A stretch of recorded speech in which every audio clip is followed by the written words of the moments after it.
seguimos en La Mira, como les anunciábamos, estamos con la antropóloga Luisina Castelli. Gracias por estar. Bueno, gracias a ustedes. Muy bien, y formó parte de un equipo que realizó este trabajo que se enfocó en los consumidores de la pasta base de cocaína. Este trabajo se llama Fisuras y ustedes lo pueden bajar de la dirección infodrogas.gov.uy. Es muy interesante. Hay muchísimos testimonios allí que recabaron los investigadores. La pasta base de cocaína, desde que apareció, debe haber sido de las drogas en torno a las cuales se generó un estereotipo en torno al consumidor. Es verdad. El estereotipo de una persona pobre, de barrio marginal, posiblemente vinculado a ámbitos de la delincuencia, ¿cierra con la realidad que ustedes encontraron en esta investigación? Nosotros lo que nos propusimos, es verdad, como tú decís, existe un fuerte estereotipo de este sujeto usuario de pasta base de cocaína que debe ser de los sujetos más estigmatizados que encontramos en nuestra sociedad hoy por hoy. Y lo que nos propusimos fue justamente de construir esa imagen estereotipada que existe sobre ellos, tratando de comprender cuáles son sus circunstancias de vida, ¿no? Cuáles son sus trayectorias de vida y a lo largo de estas trayectorias de vida cómo aparece el consumo de pasta base de cocaína. Lo que nos encontramos, una de las cosas que nosotros nos interesa enfatizar siempre que tenemos la oportunidad de hacerlo, es que no existe tal cosa como un perfil de usuario. Si bien los datos más duros que surgen de este estudio, porque fueron 2 estudios que se realizaron en conjunto, una encuesta y un estudio etnográfico.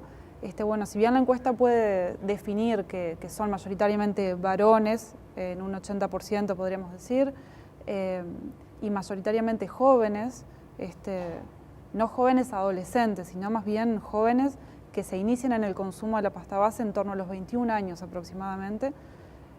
Bueno, los hallazgos del estudio etnográfico van a mostrar que existen distintos usuarios de pasta base de cocaína. Esto es, no existe un único usuario joven, hombre, pobre, sino que bueno, van emergiendo heterogeneidades. Se inician en distintos momentos a lo largo de su vida, no solo en el consumo de pasta base, sino de otras sustancias. Existen distintos motivos que los llevan a ellos a iniciarse en el consumo de pasta base. Ahora, ¿no hay algunos componentes que contribuyeron a generar ese estereotipo? Digamos, porque, ¿cuál es la razón por la cual esta droga generó ese estereotipo y no otras? Uno habla de la cocaína, por ejemplo, y nadie piensa nadie se hace un perfil de consumidor. Uno piensa que bueno, la cocaína la consume todo el mundo, digamos, ¿no? Sin embargo, con la pasta base no, está esa imagen del gorrito de visera, por decir algo, ¿no? Del plancha, del pobre, ¿no? Sí, yo diría más que del plancha en sí, que es otro estereotipo que existe, de un sujeto mucho más castigado, en realidad, ¿no? Yo creo que, bueno, ese estereotipo surge en realidad porque si bien, bueno, se la llama como población oculta a los usuarios de pasta base de cocaína, por esto que yo te comentaba, de que no se encuentran datos o no podemos recoger información de ellos utilizando metodologías como las encuestas de hogares y se necesitan otro tipo de metodologías para acercarnos a ellos, para conocer su realidad. Si bien en ese sentido son definidos como una población oculta, en realidad es una población que es muy visible. Nosotros podemos ver usuarios de pasta base de cocaína en la calle, hay muchos de ellos que viven en la calle, alternan periodos en los que bueno, logran permanecer en su hogar, con su familia, pero pasan mucho tiempo transitando por distintos espacios. Eso hace que sean muy visibles y bueno, que se fije mucho la atención en ellos, ¿verdad? Por otra parte, bueno, están los efectos orgánicos que genera, que produce esta sustancia, una adicción muy fuerte, que se podría decir en un periodo de tiempo relativamente corto. Esas son cuestiones que deben ser estudiadas y definirse. De hecho, hay gente que está estudiando estas cuestiones en el Hospital de Clínicas, en el Hospital Pereira Rosell, con las mujeres que se atienden ahí también. O sea, se está produciendo conocimiento al respecto. Pero bueno, los efectos orgánicos y los efectos socioculturales también hacen que esta población sea enfocada y sea muy estigmatizada. Uno de los aspectos, digamos, en los que se ha señalado que son estigmatizados, pero que también los datos de la realidad parecen darle la razón, digamos, a las imágenes que se hace uno del consumidor, es el vínculo del consumo con el delito, que no se daba tanto con otro tipo de drogas. El Ministerio del Interior ha divulgado algunos datos y algunas cifras que vinculan, digamos, mayormente al delito con esta droga que con otras. ¿Ustedes encontraron esto en los consumidores a los cuales se entrevistaron? ¿Que haya un vínculo necesariamente con ámbitos delictivos o con el delito para poder hacerse de dinero, para poder comprar, para poder saciar esa necesidad? Podría decirse necesariamente en el sentido de que la pasta base de cocaína es una sustancia ilícita, digamos. Entonces, en ese sentido, ellos se ven necesariamente involucrados en redes de ilegalidad, pero sí. No en el sentido... Yo no hablo de ese delito, ¿no? Sí. Sino del delito de Sí, delinquir por eso, para... entiendo lo que me preguntás, pero quería hacer la aclaración. No se puede decir necesariamente en el sentido de que ellos tengan que delinquir para hacerse de los recursos para obtener la sustancia. ¿No surge de los estudios necesariamente ese vínculo? A ver, es una de las cosas que algunos de ellos realizan o han realizado a lo largo de su trayectoria de vida, pero no es la única. Existen muchas otras formas de obtener recursos que estas personas realizan cotidianamente, desde hacer changas, trabajos informales, practicar la prostitución, los vecinos, algunos que les dan dinero, sus familias, o sea, existen múltiples formas de obtener recursos, no exclusivamente el delito. De hecho, ellos son los sujetos que podríamos decir una carnada fáciles de embagallar, como ellos suelen decir, o sea, que se les meta una causa, y difíciles de defender, o sea, ellos no tienen quien los defienda. ¿Son más difíciles de tratar que consumidores de otras drogas? ¿Hay un futuro más negro para ellos? Y hay un futuro que es difícil en la medida en que se trata de personas que ya vienen de un pasado que es difícil. O sea, nosotros otra de las cosas que observamos es que existen circunstancias de vida, de vulnerabilidad y de precariedad que son anteriores al hecho de que estas personas se inicien en el consumo de pasta base. En ese sentido también, es difícil imaginar un futuro un poco no tan oscuro, podríamos decir. Pero cuando uno les pregunta a ellos cómo imaginan su futuro, ellos suelen decir, bueno, yo me imagino trabajando, me imagino con una familia, o sea, estos valores tan tradicionales, ¿no?, de nuestra sociedad, ¿no?, la familia, el trabajo, los hijos. ¿Y vínculos con el Estado o con instituciones que los ayuden a rehabilitarse?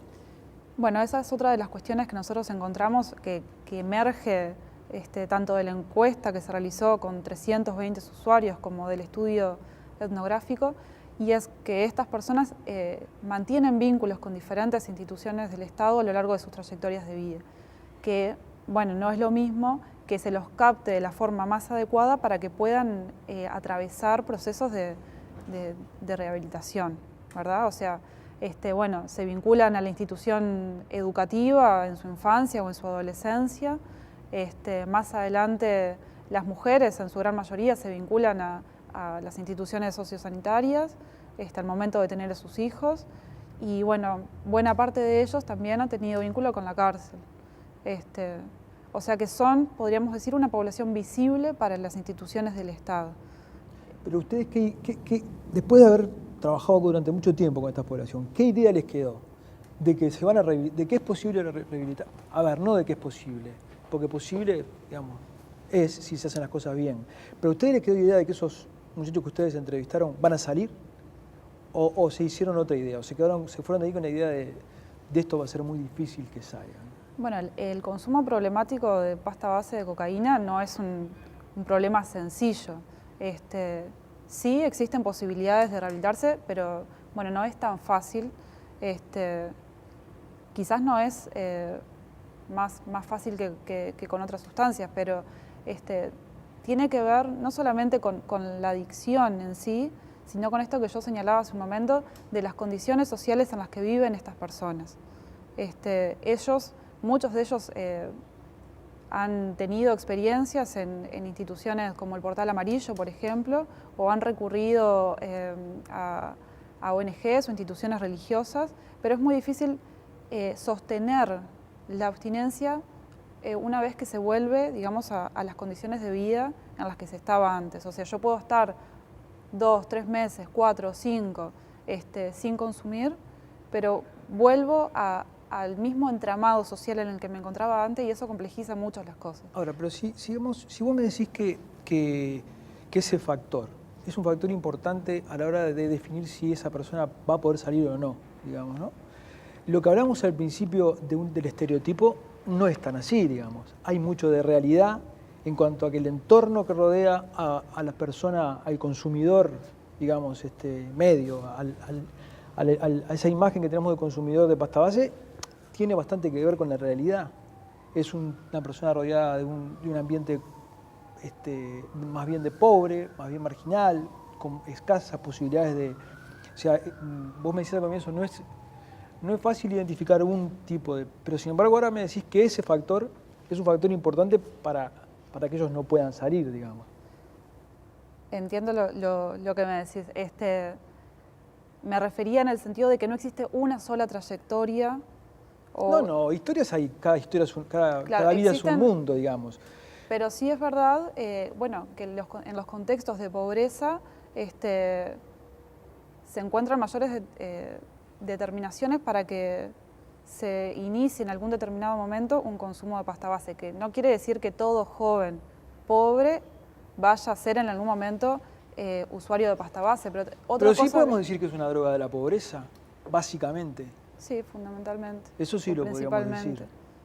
¿Y ustedes encontraron que la respuesta que el Estado les da o la manera que ellos se vinculan con las instituciones del Estado que le pueden dar rehabilitación son firmes? ¿El Estado, más allá de las dificultades que puedan tener, el Estado está haciendo las cosas como debe? ¿Cuál es la sensación que ustedes tienen? Bueno, yo creo que una de las cosas, en esto que decís de que si el Estado está haciendo las cosas como debe, este estudio es producto de ello, podríamos decir. O sea, el interés, o sea, el equipo de Facultad de Humanidades fue llamado, digamos, por la Secretaría Nacional de Drogas para que participe en un estudio, ¿verdad? Para echar luz sobre algunas cuestiones que hasta ahora se conocían relativamente, podríamos decir, ¿no? Sí. Entonces, han cambiado algunas cosas desde que se inicia el consumo de pasta base en Uruguay en torno al año 2001, 2002, hacia la fecha. En un primer momento se pensaba, se creía, porque no existía evidencia de ello, de que bueno, en 4 o 5 meses estas personas van a morir. Yo recuerdo imágenes en los medios. Bueno, eso no es así. Estas personas no mueren de sobredosis. De hecho, nosotros encontramos personas con una trayectoria de consumo que llega a los 10 años. Esto quiere decir que consumo sostenido durante 10 años.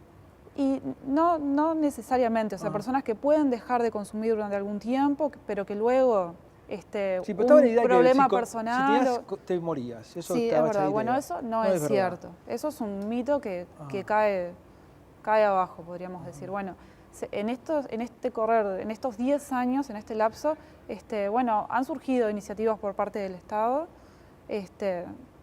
pero bueno, yo creo que cada vez más se va consolidando un conocimiento que va a ser a su mejor atención, ¿no? Hay un dato que parece que es positivo y es que se ha estancado el consumo, ¿no? Según dicen los expertos, se debe en buena medida a que ha mejorado, en estos últimos 10 años, han mejorado las condiciones de vida y también el consumidor, cuando puede consumir una sustancia de mejor calidad, lo hace. ¿A ustedes les parece que esto se puede mantener, este estancamiento? Y nosotros creemos que de a poco va a poder ir descendiendo, ¿no? O sea, una de las cosas que los usuarios nos decían comúnmente es, bueno, yo nunca te voy a convidar con esto que yo estoy consumiendo porque yo no te quiero hacer daño, ¿no? O sea, existe un aprendizaje por parte de ellos mismos, o sea, estos no son personas tontas, no son personas que no reflexionan sobre la realidad que viven cotidianamente. No son unos mutantes, como uno se hace la idea. No son unos monstruos como podríamos imaginar, ¿no? No, son personas muy reflexivas que van incorporando un conocimiento y una serie de prácticas de cuidados. Por ejemplo,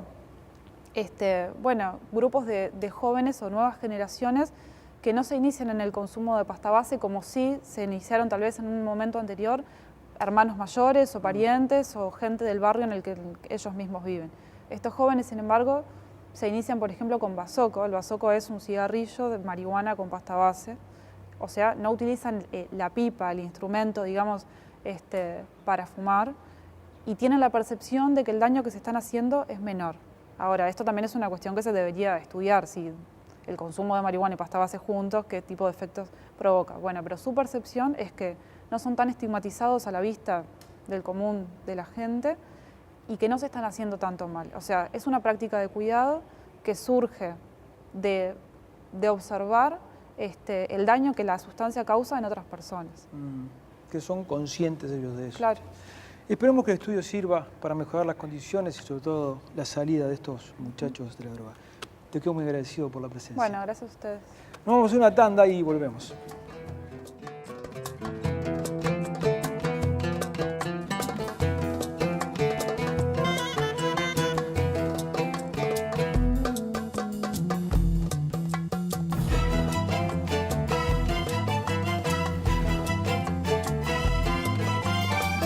Presenta Pronto, el préstamo de los uruguayos. Catunasi, Terminal Cuenca del Plata. Jaume y Seré, su socio estratégico en comercio exterior y logística.